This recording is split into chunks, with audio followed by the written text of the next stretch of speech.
My name's Sarah Brock. I'm the Artistic Director of Makeup for Daniel Sandler. The makeup that I do is a broad range of makeup, so I'm involved in fashion makeup, photographic makeup, but my speciality and my passion is wedding makeup.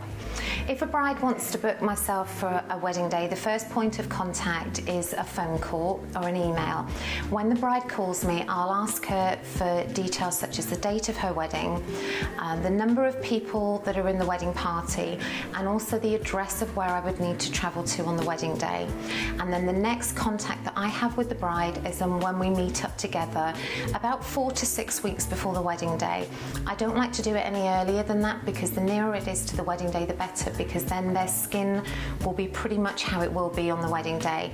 And they come to my studio and they look through all of my portfolio, my big photographs, and then when I've got all of their details about their theme, I know the look they like, I design a look which is specifically for them. So I apply the makeup for them, and even at the end of the makeup, I check that they're happy with it, but I also take digital photographs which I post them a couple of days later, so the bride can actually see how her makeup looks on camera.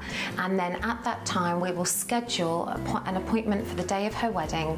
And makeup is traditionally the last thing that a bride has done before she steps into her wedding dress. So I will ask the bride what time she wants to be ready on the day, and I will work back from then. So bridesmaids and mums would be made up first, and then the last person, as I said, is the bride after she's had her hair done.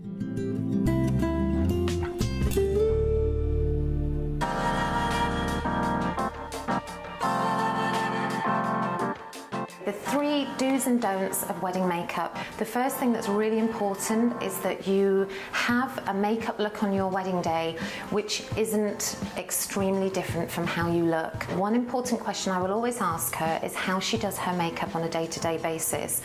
Don't go for a look which is so very different that when you walk down the aisle, the groom turns around and thinks, who's that's coming towards me?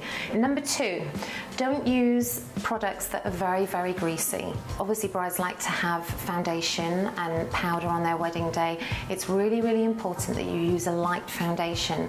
If you use a heavy, greasy foundation, it will literally slide off during the day. Your other products won't sit nicely on top. And probably by midday, you'll look incredibly greasy, incredibly shiny.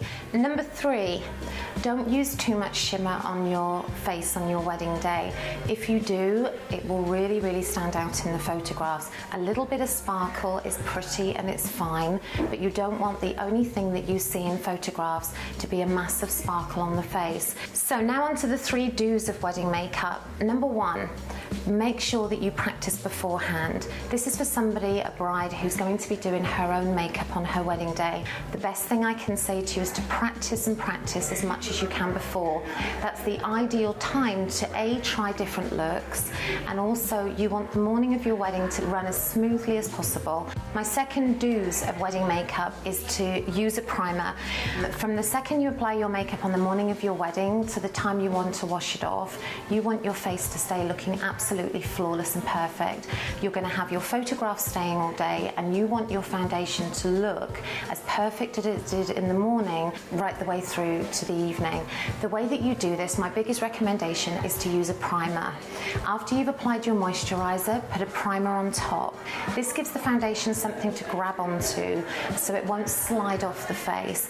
And also by using a silicone-based primer, which is my biggest recommendation, not only does it help the makeup last longer, it also fills in fine lines and wrinkles and open pores, and just makes your skin look more perfect before you even put your foundation on. My third do of wedding makeup is to apply your lipstick properly. You're going to be kissing, eating, talking a lot on your wedding day, and you've got a perfectly made up face. You want your lips to have colour on all day. So the way that I actually do this is by applying lip liner all over the lips first of all, not just one line around the outside, it has to cover the whole of the lip area. Apply 2 to 3 coats of lipstick, blotting in between with a tissue, and then finally lip gloss on top. So that way you almost have 3 layers on top of your lips. If your lip gloss comes off, you've got your lipstick, and if your lipstick comes off, you've got your liner. So your mouth will look perfectly made up, so you look fabulous in your wedding photographs. I'm involved in several different types of makeup. Yes, I take part in the glamorous London Fashion Weeks, the Elle Magazine Style Awards, but as anyone who knows me will tell you, I absolutely live and breathe weddings.